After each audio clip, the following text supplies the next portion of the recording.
बहुत स्पीड ना जाती पी लहर बनी जाती पूरी जितनी स्पीड आ जाती वड्डे शिकारी आ गए हुण अली रज़ा भाई ने साथ लिया जाते हमजा भाई भी आ गए ने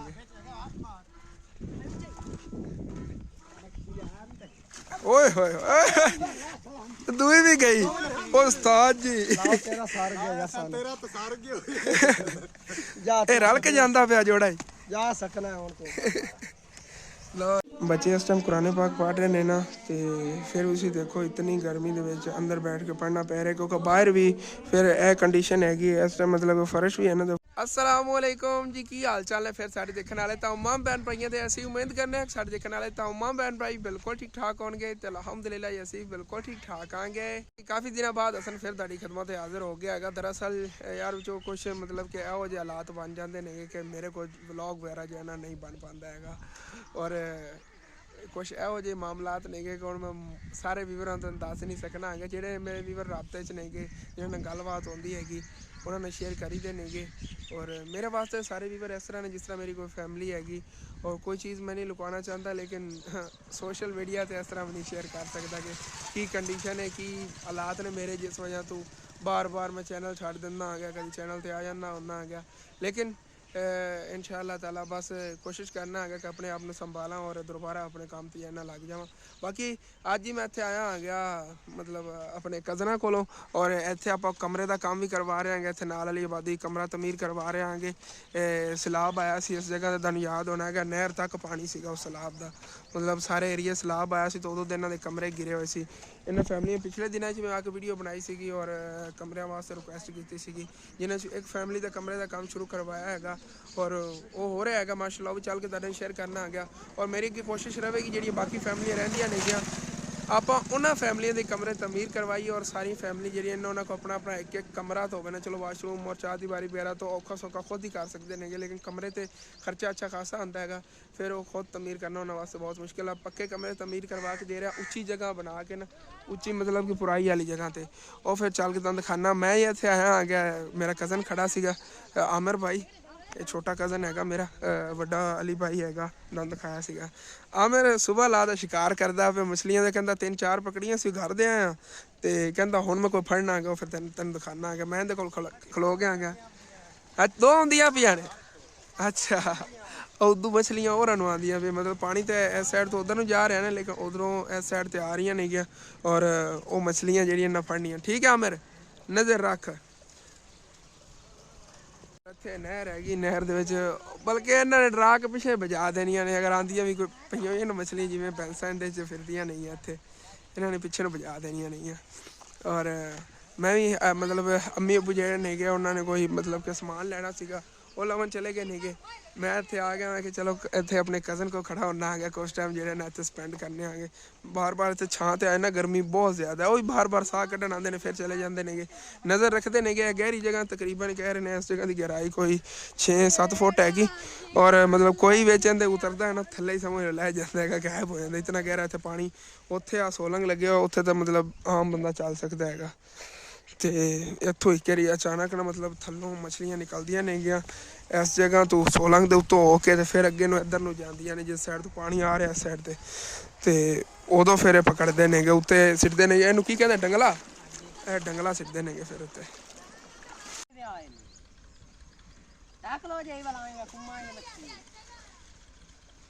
खुश वेखो किड्डे हुंदे पे बच्चे नाल इहनूं कड्ड और बाहर चिचू कुम्मा आ गया इंदे वाह तेरा शिकार ए की है मछली जगह दे कुम्मा कट छड़े हो गया तेरी गया मोड़ वड्डे शिकारी आ गए हुण अली रज़ा भाई ने साथ लिया जाते हमजा भाई भी आ गए ने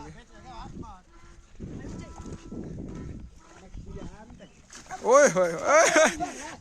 दूई भी गई उस्ताद जी तेरा सार गया तेरा तो सार गया ए रल के जांदा पिया जोड़ा ही जा सकना है हुण तो लो जी और भाया संचल आजा चलो आजा अल्लाह ਬੰਦੇ ਪਹਿਲੀ ਵਾਰੀ ਲੈ ਆਉਂਦੇ ਨੇ ਆ ਹੀ ਆਣਗੇ ਤੇ ਵੇਖ ਲਓ 2 ਮਿੰਟ ਹਾਂ ਨਹੀਂ ਵੱਡੇ ਸ਼ਿਕਾਰੀ ਆਵਨ ਤੇ ਐਵੇਂ ਹੀ ਕੰਮ ਹੁੰਦੇ ਹੁੰਦੇ ਨੇ ਚਲੋ ਠੀਕ ਹੈ ਛੱਡੀ ਹੋਈ ਨਾ ਪਲੇ ਨਹੀਂ ਸ਼ਾਇਦ ਤਕਰੀਬਨ ਕਿਲੋ ਦੀ ਤੈਨੂੰ ਆਖਿਆ ਰਗੜੀਂਦੀ ਜਾਂਦੀ ਪਾਣੀ ਵੱਡਾ ਹਾਂ। ਆਉਂਦੀਆਂ ਪਈਆਂ ਨੇ ਅਲੀ ਭਾਈ ਨੂੰ ਸੱਦਿਆ ਹਮਜ਼ਾ ਭਾਈ ਨੂੰ ਸੱਦਿਆ ਮੈਂ ਕਿਹਾ ਤੁਸੀਂ ਆਓ ਘਰ ਵਾਸਤੇ ਅੱਜ ਮਛਲੀਆਂ ਪਕੜ ਕੇ ਲੈ ਜਾਣੀਆਂ ਨੇ ਹਾਂ ਉਹਦੇ ਘਰ ਰੱਖੀ ਆ ਅਬੂਰੀ ਆ ਗਏ ਨੇ ਚਲੋ ਠੀਕ ਹੈ ਉੱਥੇ ਰੱਖੀ ਆਵੀਂ ਤੇ ਆ ਜਾ ਫਿਰ ਹੋਰ ਫੜ ਲੈਣੇ और अली भाई और मैं चलने उधर आमिर भाई जरा है ना सामने जाल जा लै खड़ा है कहता आप होर फड़ लेने आगे चलो ठीक है मैं भी चलना चल के दिखाना या कमरा तमीर करवा रहे हो किन्ना तमीर होया है उनका केड़ा काम रह गया है ते अली भाई ने मैं कर रहा सी कि गल मैं कि आप सुबह चलने आगे इत्थे नाल ही दरिया तो चल के फड़िए है तू ही चली मैं भी चलांगा नाल हमजा भाई भी जावणगे 3-4 जने आप होए तो आप ईजी पकड़ लेनी हो पट्टी छिकांगे दरिया दे उहदे नाल बहुत ज़्यादा आंदी आजा हट चलो आप जी ये आ गए ने मछलियां जड़ियां तो फड़ियां नहीं अबू जान इत्थे बैठे ने मिस्त्री भी खाना खुना खा के रेस्ट कर रहा है और सामने आला कमरा जो आप तमीर करवा रहे हैं मिस्त्री खाना खा लिया तो उस तो बाद मुड़ जाना काम नूं लग जाता है और कुछ दिनों के अंदर अंदर इंशाल्लाह बल्कि 2-3 दिनों का ही काम रह गया कहता और एक फैमिली का कमरा इत्थे तमीर हो रहा है जो आप करवा रहे हैं एक वो माँ जी और उपरली साइड से करवा के दिता सीगा और अगे इतने काफ़ी फैमिली जितने आ कैंप लगे हुए हैं इतनी फैमिली हाले तक रही जिन्होंने को कमरे नहीं नेगे और वो अपना पता किस तरह गुजारा कर रही हैं खुद सी देखो यह सूरत हाल हैगी इस तरह उन्होंने समान पिया हुआ है यही इन्होंने कमरे नेगे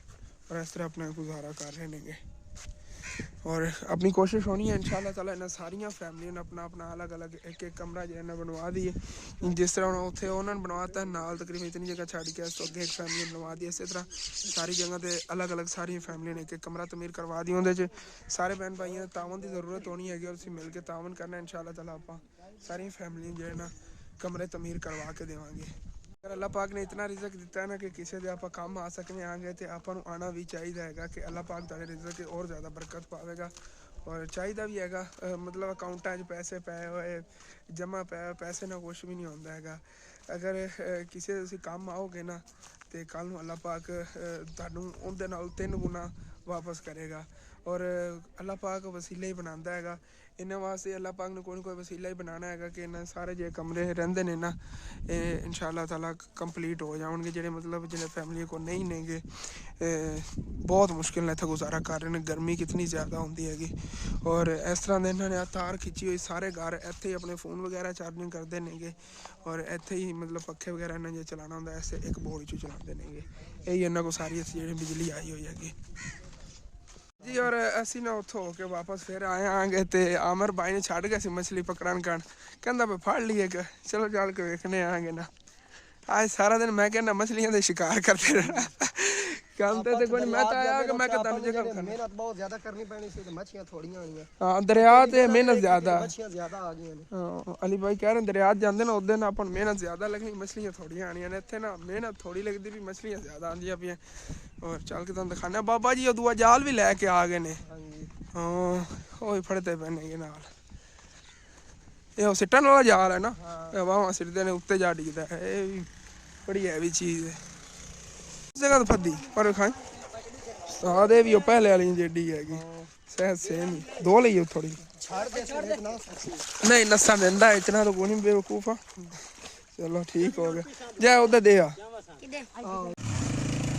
चलो जी ये बंदे गए ने फिर उत्थे छड्डन मछली कहंदे बिना आज ना इतनी मछलियां पकड़ लेनी उसे राज के खा लिया जावे कि चलो ठीक है और बाबा जी जाल सिटते नेगे ते जाल ना पकड़ते पे ने हां नाल ही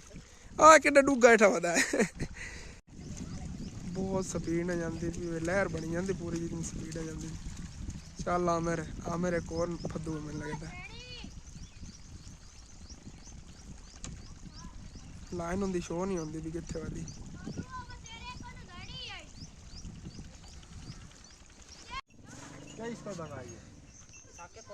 मछलियां पकड़ते पकड़ते अचानक ही प्लान बन गया हुण साडा ट्यूबवेल ते नावन जावन दा क्योंकि बंदा या साडा मछलियां फड़दा रहे उन्हें एलर्जी होई खड़ी है गंदा पानी होंदा चलो चलने ट्यूबवेल ते नहाने उस बाद फिर आवांगे वेखांगे नहीं तो जाके रेस्ट करने काफ़ी पका लिया जी ट्यूबवेल तो गया सी नहा के जी आ गए होए हांगे अली भाई और भी अपने अपने घर जा रहे हैं और चलने आएंगे उधर जिधर मिस्त्री लगे हुए हैं उत्थे हमजा भाई चलाओ तुसी मोटरसाइकिल चलिए अबू जान ही आए सी ओ सामने जा रहे हैं व्लॉग बना के ओ सामने जाते पे अबू जान भी और ये थे वापस आ गए सी और बाबा जी देखो ना परिंदियां ना उन्होंने टुकड़े करके पाई है कि रोटी हैरान आ गया देखो अखा तो नज़र नहीं आता है लेकिन जेडे अपने हिस्से रोटी सी ना उन्होंने पड़ोसी उन्होंने ना मिट्टी वो आप पका नहीं सकते नहीं उनके उन्होंने ना परिंदियां पाई है कि परिंदे खा रहे हैं हम अपने कमरे जाने लगे। हाँ जी जी सुबह मछलियाँ पकड़ियाँ सी ना भाई साहब वो बना ली हुई नहीं है ये भी लै चलां घर जाते और कमरे का भी काम जारी हैगा मिस्त्री साहब काम कर रहे नाल पखा भी चले हुआ लो जी अगे गर्मी लगती भी हुण तो मौसम भी ठंडा हो गया है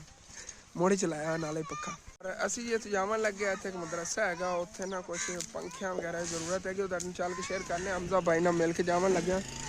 बाबा जी का सुबह इतने ना कोई लड़ाई जी हुई हैगी मतलब वाशरूम तो इन्ना कोई है नहीं तो फसलों किधरे गए नहीं गए तो उतो फसल के मालिक ने गुस्सा किया है कि बाबा जी हम इस टाइम फुल गुस्से च नहीं गए कहते हैं मैं अपना वाशरूम बनाना वाशरूम किस तरह बना रहे हैं देखो वापसी आके तुम मैं दिखाना आ गया मैं खाने सीधे करके ना साइडा तो इतों हवेली वाले लगे ने वही अपना मतलब कच्चा वो खाने वाला वाशरूम बनाओगे यानी कितों सुड्डे कुंज के लैन देने अखा तो ठीक तरह नज़र नहीं आता फिर भी तो काम कर रहे हैं बाकी इतने मदरसा है तुम दसिया है और उत्थे जावन लगे आ गया चल के तुहाडे शेयर करना आ गया उत्थे एक दो चीज़ें ज़रूरत है कि अगर कोई मेरा बहन भाई कर देना तो बच्चे काफ़ी उत्थे पढ़ते हैं चलने आना चल के उत्थे तुहाडे रूटीन शेयर करने आगे की सूरत हाल है मदरसे की और की चीज़ की उत्थे ज़रूरत है हाँ जी और माशाल्लाह जी यह मदरसा है चलने कारी साहब अंदर फिरते हैं अबू जान नाल गल हुई उन्होंने अबू जान को कहा सीगा चल के तुम दिखाने आगे और इत्थे मदरसे जी मैं आ गया बच्चे माशाल्लाह कुरान पाक पढ़ रहे हैं कारी साहब अंदर बैठे ने तुम दिखाना जी चेक करो और जी इस मस्जिद वैसे तो फर्श वगैरह भी मतलब कि नहीं है अगे अगली साइड से लेकिन मेन जी अहम जी ज़्यादा चीज़ की ज़रूरत हैगी एक मोटर की ज़रूरत हैगी मोटर पंप और बाकी सोलर वाले पंखे नहीं लगे हुए हैं और तुम दिखा देना आ गया पंखियों की इतनी सब कुछ ज़्यादा ज़रूरत हैगी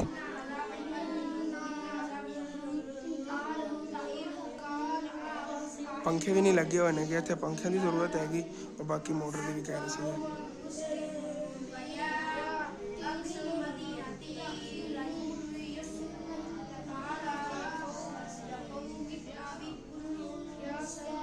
बच्चे इस टाइम कुरान पाक पढ़ रहे हैं ना तो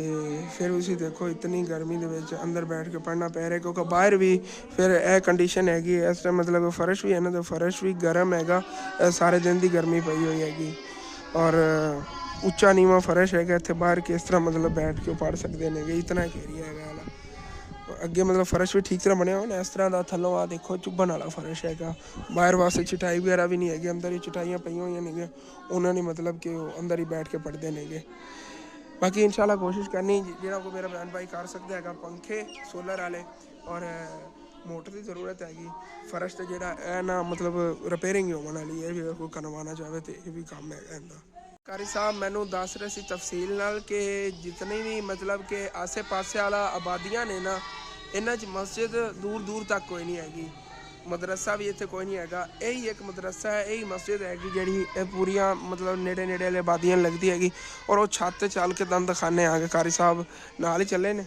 और तुम दिखाने आ गए कि इत्थे की की सूरत हाल हैगी देखो इत्थे आ पूरी एक आबादी हैगी इहदे च कोई मस्जिद नहीं हैगी यह वाली आबादी हैगी वो सामने आबादी है साइड ते वो सामने आबादी हैगी इस साइड ते वो आबादी हैगी वो आबादी हैगी इस साइड ते और कारी साहब कह रहे हैं इधर मस्जिद मतलब कि नहीं हैगी इन आबादियों में ये जामिया रहमतुल्लिल आलमीन मदरसा है और ये इस वक्त जहाँ पे हम खड़े हैं ना ये लोकेशन गांव की है यानी कि जितने भी गांव हैं ना तकरीबन यहाँ पे 8-10 गांव हैं जी जी उन सारे गाँव को ये एक मदरसा लगता है यहाँ पे और कोई मदरसा नहीं है और अगर ये मदरसा जो है इसमें ये कुरान पाक की तालीम जारी रहती है ये काम चल पड़ता है अल्लाह ताला के फजल करम के साथ और किसी नेक बंदे के तावन के साथ तो यहाँ पर हमें इंशाअल्लाह बाफज़ल खुदा यकीन है कि ये काम जो है ना ये मुसलसल चलता जाएगा और जो हमारी आने वाली नस्लें हैं ना वो सवर जाएंगी اور اسی طرح آپ کی بات ٹھیک ہے. ہمارے گاؤں میں نا ایک ہی چیز کی بہت زیادہ کمی ہوتی ہے, قرآن پاک کی تعلیم کی. سر دیکھ لیں آپ, ابھی جتنے بھی آپ نے گاؤں وزٹ کیے نا, ہر گاؤں میں 1 یا 2 سکول لازمی ہوں گے. جی جی, لیکن مدرسہ صرف ایک ہی ہے, ایک ہی اور ہے. اس مدرسے کو تعاون کی بہت ضرورت ہے. ہاں آپ دیکھ لیں کہ ایسے بچے جو افورڈ نہیں کر سکتے, جن کے والدین جو شہر نہیں جا سکتے, جی کم از کم ہمارا ارادہ ہے کہ وہ یہاں پر ہی قرآن پاک حفظ کریں, قرآن پاک پڑھ لیں. سے بڑی اور سعادت کوئی نہیں. ہاں, ادھر پاس کے کسی ایریے میں نا مدرسے کی سہولت نہیں ہے, مدرسہ ہے ہی نہیں. مسجدیں ہیں کہیں کہیں, لیکن کہیں کہیں ہیں. ادھر زیادہ تر 8-9 گاؤں تو میری نظروں میں جن میں نا مسجدیں ہیں ہی نہیں. اور انشاءاللہ ہماری کوشش ہوگی یہ کام ہو جائے ہاں, مدرسہ یہاں پہ اور انشاءاللہ. باقی ان کے کام ہوں گے نا مدرسے کے تعمیر وغیرہ, وہ آگے ہونے والا, وہ بھی انشاءاللہ کوشش کریں گے. واپس گھر جی اسی آ گئے ਸੀਗੇ. اور ਬਾਕੀ ਨਾ ਅੱਜ ਦੇ ਇਹ ਵਲੌਗ ਦੇ ਅੰਦਰ 2 ਚੀਜ਼ਾਂ ਰਿਕੁਐਸਟ ਕੀਤੀ ਸੀ, ਜਿਹੜੀ ਕੁਛ ਸਲਾਬਜ਼ਦ ਖਾਨ ਫੈਮਲੀਆਂ ਸੀਗੀਆਂ ਉਹਨਾਂ ਦੀ ਹੈਲਪ ਵਾਸਤੇ, ਔਰ ਮਦਰਸੇ ਦੇ ਕੁਛ ਇਹ ਕੰਮ ਹੋਣਾ ਹੈ ਉਹਨਾਂ ਵਾਸਤੇ. ਅਗਰ ਕੋਈ ਮੇਰਾ ਬਹਿਨ ਭਾਈ ਕਰਨਾ ਚਾਹੇ ਤਾਂ ਥੱਲੇ ਮੇਰਾ ਰਾਬਤਾ ਨੰਬਰ ਹੋਣਾ ਹੈਗਾ, ਤੁਸੀਂ ਮੇਰਾ ਰਾਬਤਾ ਕਰ ਲੈਣਾ ਹੈਗਾ. ਇੰਸ਼ਾਅੱਲਾ ਤਾਲਾ ਆਪਾਂ ਕੰਮ ਜਨਾ ਜ਼ਰੂਰ ਕਰਵਾਉਂਗਾ. ਠੀਕ ਹੈ, ਵਲੌਗ ਇੱਥੇ ਐਂਡ ਕਰਨੇ. ਤੁਹਾਨੂੰ ਅੱਛਾ ਲੱਗੇ ਲਾਜ਼ਮੀ ਆਪਣੇ ਚੈਨਲ ਨੂੰ ਸਬਸਕ੍ਰਾਈਬ ਕਰ ਲੈਣਾ, ਵੀਡੀਓ ਨੂੰ ਲਾਈਕ ਕਰ ਲੈਣਾ, ਹੋ ਸਕੇ ਤਾਂ ਆਪਣੇ ਦੋਸਤਾਂ ਰਿਸ਼ਤੇਦਾਰਾਂ ਸ਼ੇਅਰ ਵੀ ਕਰ ਲੈਣਾ. Thanks for watching.